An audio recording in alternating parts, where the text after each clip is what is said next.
ওং শ্রী গণেশায় নম। ওং নম শিবায়।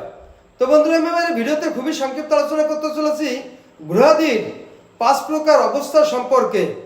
এই গ্রহের 5 প্রকার অবস্থা সাধারণত বালক গ্রহ, কুমার গ্রহ, যুবক গ্রহ, বৃদ্ধ গ্রহ এবং মৃতক গ্রহ। এই 5 প্রকার গ্রহের সদস্য এবং অন্তর্দশাকালে আমরা কি শুভ শুভ ফল পেয়ে থাকি বা কি শুভ শুভ ফল প্রদান করে থাকে সেই সম্পর্কে খুবই সংক্ষিপ্ত আলোচনা। সাধারণত বালক গ্রহের সদস্য এবং অন্তর্দশাকালে সামান্য রূপে ফল প্রদান করে থাকে।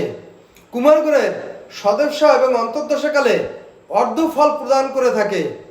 যুবক গ্রহের সদস্য এবং অন্তর্দশাকালে পূর্ণ ফল প্রদান করে থাকে। বৃদ্ধ গ্রহের সদস্য এবং অন্তর্দশাকালে কেবল অশুভ ফল প্রদান করে থাকে। মৃতক গ্রহের সদস্য এবং অন্তর্দশাকালে কেবলমাত্র মৃত্যু বা মৃত্যুতুল্য কষ্ট প্রদান করে থাকে। তো বন্ধুরা, এই ছিল পঞ্চগ্রহের অবস্থা সম্পর্কে খুবই সংক্ষিপ্ত আলোচনা। নমস্কার।